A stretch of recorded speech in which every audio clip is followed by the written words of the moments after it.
Texas. Good morning, and thank you so much for waking up with us here on CBS News Texas Mornings. Meteorologist Brittany Rainey's in with us, tracking the forecast. Madison Sawyer's back. I'm Carmen Blackwell. Yeah, we got a lot to get to on this Tuesday. A heat advisory once again in place for today because yesterday we reached 101, right? We did, and we're looking at 100 today, so it's going to be another sizzler. All right, so prepare those kiddos as they head out the door to school. Meantime, let's get you caught up on the most important headlines of the day first, which our lead story this morning involves elections in Tarrant County. We're going to tell you the new plans for early voting that cut the number of polling places by 100. We'll explain what's up for a vote today. Plus, an all-nighter at the state capitol. A Fort Worth state lawmaker chooses to spend the night in the House chamber instead of accepting a police escort. It's all tied to the fight over redrawing political maps in Texas. I have a right to resist. I have a right to oppose, just like my voters do, just like Texans have a right to challenge government. And that's what I'm doing. And later, returning to Frisco and a home crowd. Training camp for the Cowboys hits the home stretch in North Texas as that new Netflix documentary explores the life of owner Jerry Jones. Well, time is now 6:01, and we want to get to weather headlines this morning. While it is almost football season's pretty much here. And then tomorrow, kids are going to want to keep that rain gear handy. We are tracking a cold front moving in. That's going to bump our rain chances up to around 40%, but also cooler temperatures just a little bit, Madison. Hey, we'll take a 4-degree dip for sure at this point in the summer months. Well, traffic-wise right now, we'll take a little bit of clearance on southbound East Loop 820. That's where we had an earlier crash near Sun Valley. Now, it is still causing some big delays in that southbound direction, but the good news is that if you are traveling through that area, traffic is flowing, but it is still probably about a 20-minute delay for folks heading out the door trying to get from East Fort Worth down into the Forest Hill area. Meantime, this morning, the Texas House is moving ahead with redistricting 2 weeks after Democrats left the House to block those maps from getting passed.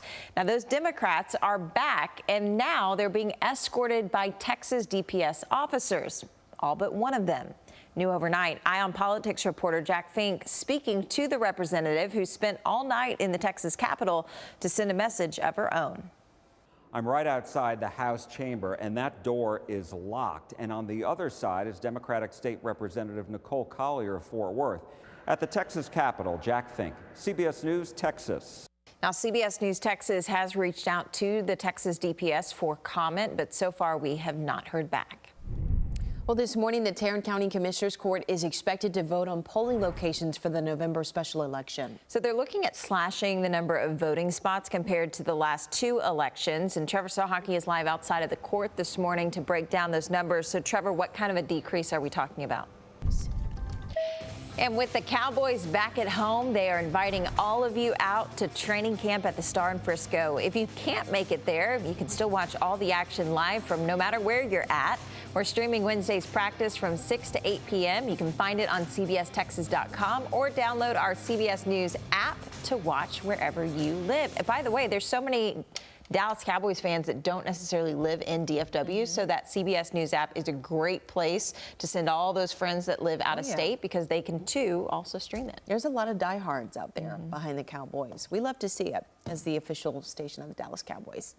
Welcome back. I'm Madison Sawyer here with Carmen Blackwell and First Alert meteorologist Lauren Bostwick. Good morning. Happy Wednesday. It is always good to see rain on the radar in August. Absolutely. We need it, too. Yes, we do. It's one of our driest and hottest months of the year. But, guys, we haven't really seen a typical August. Which has been nice. It's been nice. Yes, absolutely. Most days have actually been below average.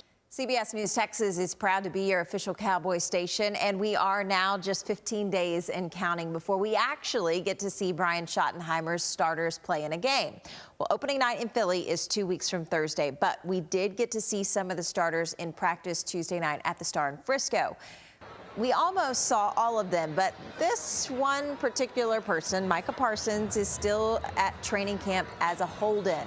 Now, with Micah trying to stay awake on the sidelines, the highlight moment for fans last night was getting to see this open practice and Dak Prescott reconnecting with George Pickens on a deep pass. And then we also got to see rookie running back, 5th-round draft pick Jaden Blue of Texas returning to some drills after missing 2 weeks with a heel injury. Now, he says he will be playing Friday night. I was having a great camp before I went down, so, I know a lot of these guys and the coaches know what I can do. Now we know Cowboys fans are passionate. They're also hungry for that first regular season win. And then, of course, they're passionate about a Super Bowl run and hopefully a really good regular season too. Fingers crossed, legs crossed, arms crossed, the whole nine. Yeah. Toes, everything. New this morning, Dallas ISD says they will soon start using artificial intelligence, also known as AI, in the classroom. It's a partnership between the district and Educate Texas, all thanks to a $1.7 million grant from the Texas Instruments Foundation. Dallas Love Field Airport looking towards the future with more passengers and hopefully a little less stress. The airport announced their new 20-year master plan. The multi-million-dollar mission would include 6 years of construction starting in 2027. And some of those construction projects include concourse expansions, new parking facilities, and additional access roads. Love Field says all of that will help them meet rising passenger demand and better traveler experiences. Well, we have much more news ahead, including an update on your forecast, what you can expect as we look ahead to the weekend next on CBS News Texas Mornings. This is CBS News Texas.